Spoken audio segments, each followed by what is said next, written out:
Guys, welcome to verified reaction YouTube channel. मैं हूं सबा इस्माइल और मेरे साथ हैं नवीद बलोच। कैसे हैं आप सब? उम्मीद करते हैं आप सब खैरियत से होंगे। जैसा कि आपको पता है, इसरो पूरी दुनिया में अपना एक मकाम बना चुका है, अपनी पहचान बना चुका है। तो आदित्य L1 मिशन से रिलेटेड एक इंफॉर्मेटिव वीडियो के साथ हाजिर हुए हैं। सबसे पहले ये वीडियो देखते हैं, उसके बाद इस पर मजीद डिस्कस होगी। नमस्कार दोस्तों, चंद्रयान 3 के ऐतिहासिक सक्सेस को 2 हफ्ते भी पूरे नहीं हुए हैं, लेकिन इसरो एक बार फिर से इतिहास रचने जा रहा है। Aditya L1 mission. आज इसरो की नजर चांद पर नहीं बल्कि सूरज की तरफ है। आइए समझते हैं इस मिशन को गहराई से आज के इस वीडियो में।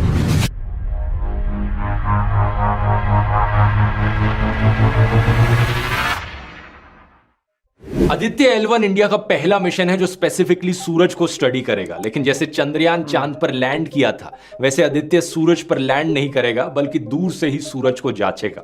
इनफैक्ट ये स्पेसक्राफ्ट धरती के ज्यादा करीब होगा सूरज से मिशन के दौरान। स्पेसिफिकली कहा जाए, लॉन्च होने के बाद ये धरती से 15 लाख किलोमीटर दूर जाकर लग्रांज पॉइंट L1 के अराउंड एक हेलो ऑर्बिट में घूमेगा। उस पॉइंट तक पहुंचने में इसे लॉन्च से करीब 4 महीने का समय लगेगा और एक बार वहां पहुंच गया तो 5 साल तक ये वहीं रहकर सूरज को ऑब्जर्व करेगा। इसलिए सिर्फ एक स्पेसक्राफ्ट नहीं बल्कि एक स्पेस ऑब्जर्वेटरी भी है। अब सबसे पहला सवाल आपके मन में यहां पर आएगा कि आखिर ये लग्रांज पॉइंट क्या होता है।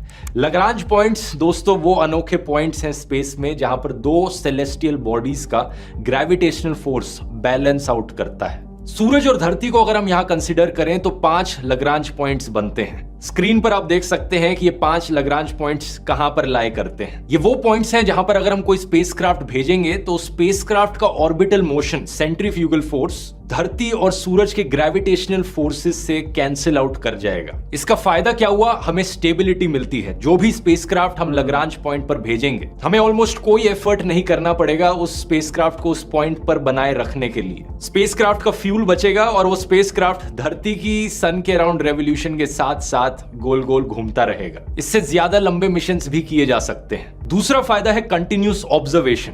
लग्रांज 1 यानी L1 पॉइंट का अगर हम एग्जांपल ले, यहां पर जो भी चीज हम वहां L1 पॉइंट पर भेजेंगे वो कंटिन्यूसली ऐसी पोजीशन में रहेगी जहां से धरती और सूरज दोनों को देखा जा सके और कभी भी एक दूसरे की शैडो में सूरज या धरती छुपेंगे नहीं। खुद ही सोचकर देखो, जब हम किसी स्पेसक्राफ्ट को लूनर ऑर्बिट में भेजते हैं, जैसे चंद्रयान को भेजा था, या फिर अर्थ के ऑर्बिट में भेजते हैं, चांद के अराउंड गोल गोल घूमने से धरती बीच बीच में छुप जाती है। ऐसे ही धरती के अराउंड गोल गोल घूमने से भी सूरज छुप जाएगा। इसलिए लग्रांज पॉइंट्स इतने जरूरी हैं और आदित्य L1 को L1 पोजीशन पर प्लेस किया जाएगा। यहीं से ही इसका नाम आया है आदित्य L1। इससे पहले भी जो बाकी और स्पेस एजेंसीज ने सोलर ऑब्जर्वेटरीज भेजी हैं, उन्हें L1 पर प्लेस किया गया है, जैसे कि सोलर एंड हीलियोस्फेरिक ऑब्जर्वेटरी, शॉर्ट में सोहो। ये एक जॉइंट मिशन था नासा और यूरोपियन स्पेस एजेंसी का। L1 और L2 सबसे इंपॉर्टेंट लग्रांज पॉइंट्स हैं क्योंकि वो धरती के सबसे करीब हैं। जो famous James Webb space telescope है, उसे L2 पॉइंट पर प्लेस किया गया है। गेस कर सकते हो क्या कारण है? इसकी बात मैंने जेम्स वेब स्पेस टेलीस्कोप वाले वीडियो में भी करी थी।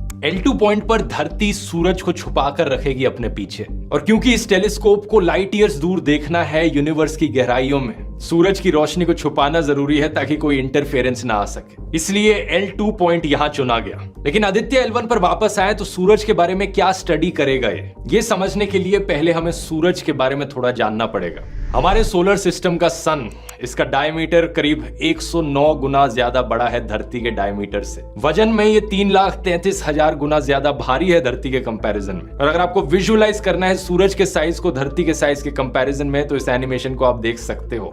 1.3 मिलियन अर्थ्स एक सन के अंदर फिट हो सकती हैं। जैसे धरती के अंदर अलग अलग लेयर्स होती हैं, कोर, मैंटल, क्रस्ट, ऐसे ही सन के अंदर भी अलग अलग लेयर्स होती हैं। सबसे अंदर सूरज के भी एक कोर मौजूद है। इस कोर के अंदर न्यूक्लियर फ्यूजन के रिएक्शंस होते हैं जहां पर हाइड्रोजन और हीलियम गैसेस को एनर्जी में कन्वर्ट किया जाता है। इसी एनर्जी से सनलाइट पैदा होती है और गर्मी निकलती है जो हमें धरती पर भी महसूस होती है। कोर का टेम्परेचर 15 मिलियन डिग्री सेल्सियस तक जा सकता है।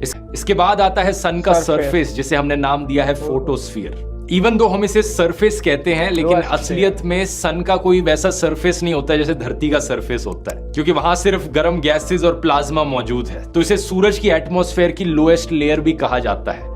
यहाँ पर तापमान काफी हद तक ठंडा हो जाता है, 5500 डिग्री सेल्सियस। इसके ऊपर आती है क्रोमोस्फेयर की लेयर, जहां पर तापमान बढ़ने लगता है। 6000 डिग्री सेल्सियस से शुरू होता है और ऊपर तक पहुंचते पहुंचते 20,000 डिग्री सेल्सियस हो जाता है। फिर एक पतली सी लेयर है ट्रांजिशन रीजन नाम से, और उसके बाद सन की सबसे आउटर मोस्ट लेयर आती है जिसे कोरोना कहा जाता है। इस वाले कोरोना का उस कोरोना वायरस से कुछ भी लेना देना नहीं है। कोरोना की लेयर में बहुत गर्म प्लाज्मा मौजूद होता है, 1 to 3 million degree Celsius.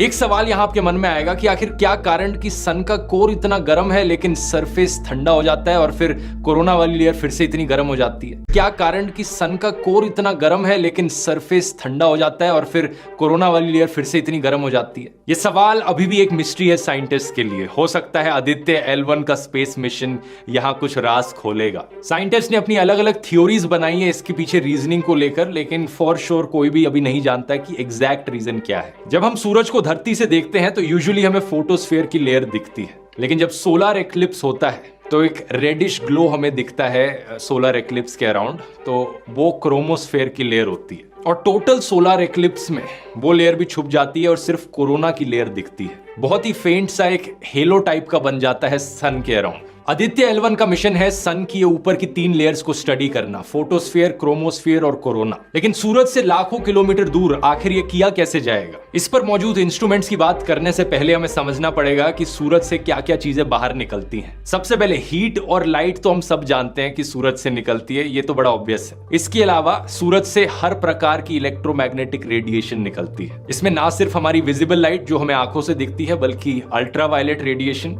UV rays जिसकी वजह से स्किन कैंसर हो सकता है, infrared radiation, radio waves, X rays, gamma rays. ये एक्स रेज और गामा रेज भी बहुत हार्मफुल रेडिएशन होती है, लेकिन हमारी धरती की एटमॉस्फेयर इनसे प्रोटेक्ट कर लेती है हमें। लेकिन इन सब के अलावा सूरज से निकलती है solar wind. Solar wind basically एक बहुत बड़ा बहाव है चार्ज्ड इलेक्ट्रॉन्स और प्रोटॉन्स का। ये सोलर विंड जब धरती की मैग्नेटिक फील्ड से इंटरैक्ट करती है तो हमें नॉर्दर्न लाइट्स देखने को मिलती है। यही सुंदर सी रोशनी आसमान में जो स्वीडन, फिनलैंड, आइसलैंड जैसे देशों में देखने को मिलती है। इस पर मैंने एक व्लॉग भी बनाया था, अगर नहीं देखा है लिंक डिस्क्रिप्शन में। इसके अलावा सूरज से निकलते हैं कोरोनल मास इजेक्शंस, CMEs। ये सोलर विंड और मैग्नेटिक फील्ड्स के बहुत बड़े बर्स्ट्स होते हैं। फिर निकलते हैं सूरज से कभी कभार सोलर फ्लेयर्स, जो लाइट और एनर्जी के बड़े इंटेंस फ्लैशेस होते हैं। कई साइंस फिक्शन फिल्मों में अक्सर सोलर फ्लेयर्स का मेंशन किया जाता है, जैसे कि 2012 या नोइंग जैसी फिल्में, जिनमें एक भयंकर सोलर फ्लेयर निकलता है जिसकी वजह से पूरी दुनिया खत्म हो जाती है। अब इन्हीं सब चीजों को मेजर करने के लिए आदित्य L1 पर 7 इंस्ट्रूमेंट्स लगे हैं, जिन्हें 7 पेलोड्स कह सकते हो।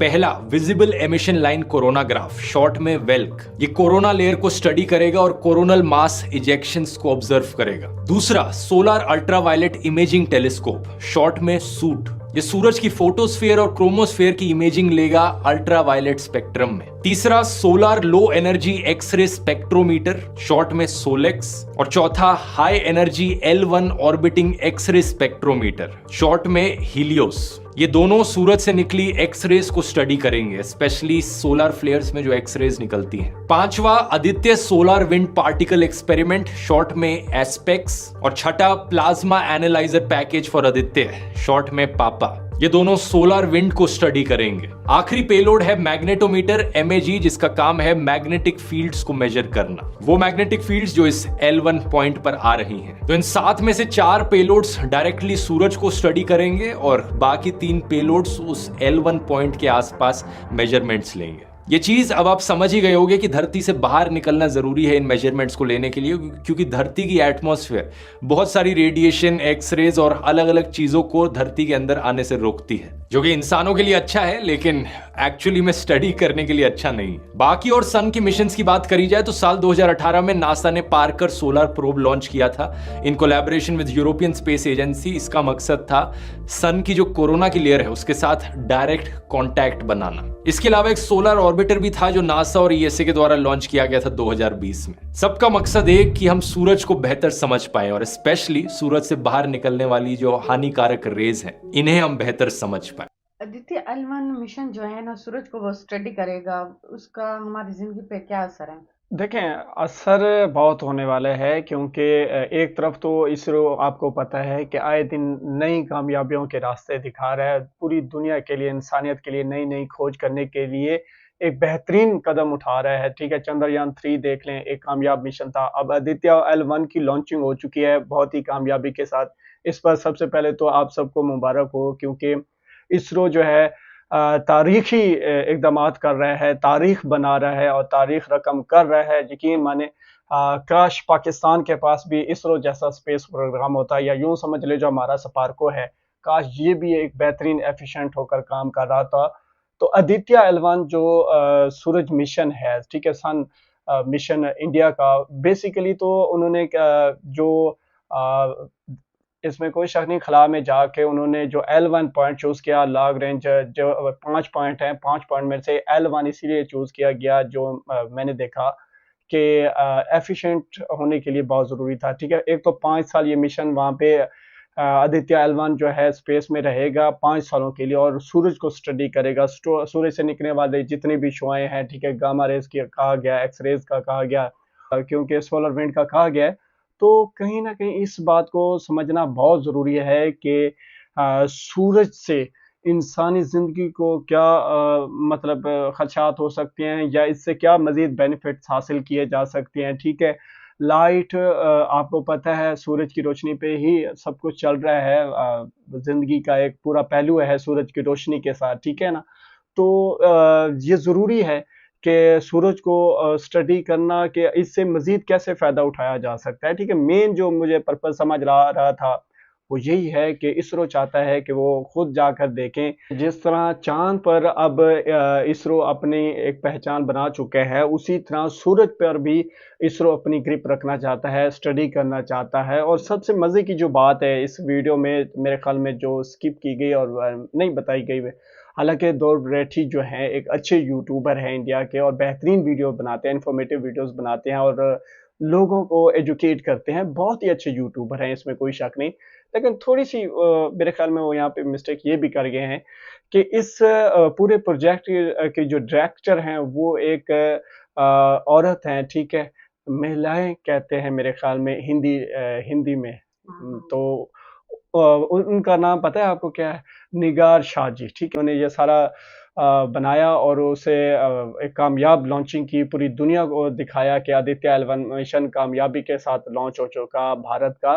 तो इसके पीछे निगार शाहजी, क्योंकि वो डायरेक्टर थी इस पूरे मिशन की, उन्होंने ये सारी खिदमात दी और कहने का मकसद ये है, एक दो बातें हैं इसमें।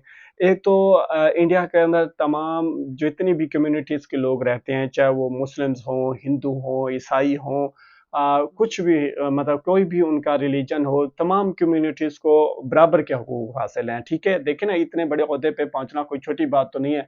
चीफ जस्टिस भी रह चुके हैं, आर्मी में बड़े-बड़े ओहदों पे रह चुके हैं मुस्लिम्स, और साइंटिस्ट जो है ना, वो मेरे ख्याल में पाकिस्तान से ज़्यादा इंडिया में हैं, मुसलमान ज़्यादा साइंटिस्ट हैं। तो इतनी यानी एजुकेशन अवेयरनेस भी दी जाती है। कोई शक नहीं कि भारत दुनिया की एक बेहतरीन डेमोक्रेसी रखता है, और जब आप बात करते हैं ना कि दुनिया की एक बेहतरीन डेमोक्रेसी, तो उसमें उसके जो बिहाइंड द सीन जो ग्राउंड रियलिटी होती है वो कानून होता है, लॉ होता है। अगर आप कह लें जिस मुल्क का कानून सबके लिए एक जैसा होगा तो साफ ज़ाहिर है रिजल्ट भी सामने आएगा। तो निगार शाहजी जो कि प्रोजेक्ट डायरेक्टर थी, जिन्होंने आदित्य L1 मिशन 2 सितंबर को कामयाबी के साथ लॉन्च किया। एक तरफ चंद्रयान 3 कामयाबी से सॉफ्ट लैंडिंग कर चुका, अपनी रिसर्च करके बहुत से इंकशाफात कर चुका, ठीक है। और हमारी दुआ है कि वहाँ पर पानी के असरात, जिस तरह चंद्रयान 2 ने खोज की थी, चंद्रयान 3 भी कामयाबी से करे। और नेक्स्ट मिशन चंद्रयान 4 तक सुनने को आ रहा है कि वो भी रेडी है, बहुत जल्द उसके ऊपर भी गुड न्यूज़ मिलेगी। तो हर लिहाज से देखा जाए तो इसरो आए दिन अपनी कामयाबियों के यूँ समझे पुल बांध रहा है, ठीक है। एक नई राह हमवार कर रहा है, और उनमें जो एक मतलब मोटिवेशनल थी एज अ पाकिस्तानी, हमने देखा कि एक मुसलमान साइंसदान जो हैं निगार शाहजी, उन्होंने इस पूरे प्रोजेक्ट को डायरेक्ट किया और प्रोजेक्ट डायरेक्टर के तौर पर सामने आई, और उन्होंने आदित्य L1 जैसा मिशन लॉन्च किया। तो ये कहीं ना कहीं मानना पड़ेगा कि इंडिया के अंदर तमाम कम्युनिटीज़ को बराबर के हकूक़ हासिल हैं। और ख़ास तौर पे मैं तो हमेशा कहता आ रहा हूँ कि वुमेन एजुकेशन पे इंडिया बेहतरीन काम कर रहा है। और मिसाल आपके सामने है, निगार शाहजी एक बेहतरीन साइंसदान हैं और मुसलमान भी हैं, और उन्होंने एक बेहतरीन मिशन सर अंजाम दिया है कामयाबी के साथ। आदित्य L1 से जितनी भी खोज सामने आएगी, जो सूरज का डेटा मिलेगा और जो रिसर्चेबल होगा और जिससे इंसानी ज़िंदगी को मज़ीद बेहतर किया जा सकता है, तो हर लिहाज से इंडिया अपने आप को मजबूत कर रहा है, चाहे चाँद हो, चाहे सूरज हो, चाहे स्पेस का कोई भी कोना हो, इंडिया हर एक जगह पर जा रहा है और वो अपने मिशंस भेजकर पूरे स्पेस पे प्रोग्राम को स्टडी करना चाहते हैं, यूनिवर्स को स्टडी करना चाहते हैं और ये बहुत ज़रूरी है। जब आप एक दुनिया के बेहतरीन कंट्रियों में शामिल हो, तो ये आपके लिए बहुत ज़रूरी है कि आपकी टेक्नोलॉजी नंबर 1 हो, आप हर एक मैदान में नंबर 1 पोज़ीशन पे खड़े हों या टॉप 2 या टॉप 3 में हों कम से कम। उस लिहाज से इंडिया बेहतरीन कर रहा है और लग रहा है कि आने वाले कुछ दिनों में इंडिया और भी बेहतरीन जो है इसरो के प्रोजेक्ट लॉन्च करेगा, बहुत बेहतरीन सैटेलाइट्स लॉन्च करेगा और इससे कहीं न कहीं जो इंडिया की इकॉनमी है वो मज़ीद बूस्ट होगी। ठीक है, बात आप ये इकॉनमी में, क्योंकि हर एक चीज़ जब आप उनको इंटीग्रेट करते हैं तो वो इकॉनमी के लिए बहुत ज़रूरी होती है। आप इंफ्रास्ट्रक्चर बेहतर कर रहे हैं, साफ ज़ाहिर है आप इकॉनमी को एक अच्छी पोजीशन पर लेकर जाना चाहते हैं। आप टेक्नोलॉजी पे अच्छा काम कर रहे हैं, साथ ज़रा आप कि कहीं न कहीं जो आपके बेनिफिट्स हैं वो इकॉनमी से रिलेटेड होते हैं। आप एजुकेशन सिस्टम अच्छा कर रहे हैं, आपको पता है जितना एजुकेशन सिस्टम अच्छा होगा उतनी स्किल्ड लेबर होगी और जितनी स्किल्ड लेबर होगी उससे अच्छी ग्रोथ हो सकती है। तो है वही मेन फोकस गोल होता है कि यार इकॉनमी को कैसे बूस्ट करना है, तो आपको हर एक मैदान में नंबर 1 होना पड़ता है और भारत नंबर 1 होता हुआ मुझे तो साफ दिखाई दे रहा है। आपको दिखाई दे रहा है तो कमेंट सेक्शन में हमें ज़रूर बता सकते हैं और अगर हमारी बात से मुत्तफ़िक हैं तो जय हिंद। और क्योंकि हम बलोच कपल हैं, आप हमें बलोच कपल के लिहाज से भी सपोर्ट कर सकते हैं और सपोर्ट करने के लिए ज़रूरी है हमारे चैनल को सब्सक्राइब करें, वीडियो को लाइक करें और हमारी जो वीडियोज़ हैं अपने ग्रुप्स में ज़रूर शेयर करें और जितना हो सके सपोर्ट करने के लिए हमारे वीडियो को ज़्यादा से ज़्यादा अपने ग्रुप्स में, कम्युनिटी में शेयर किया करें। मिलते हैं एक नई वीडियो के साथ। सबा एंड नवीद को वेरीफाई रिएक्शन यूट्यूब चैनल पे दीजिए इजाज़त। Good bye.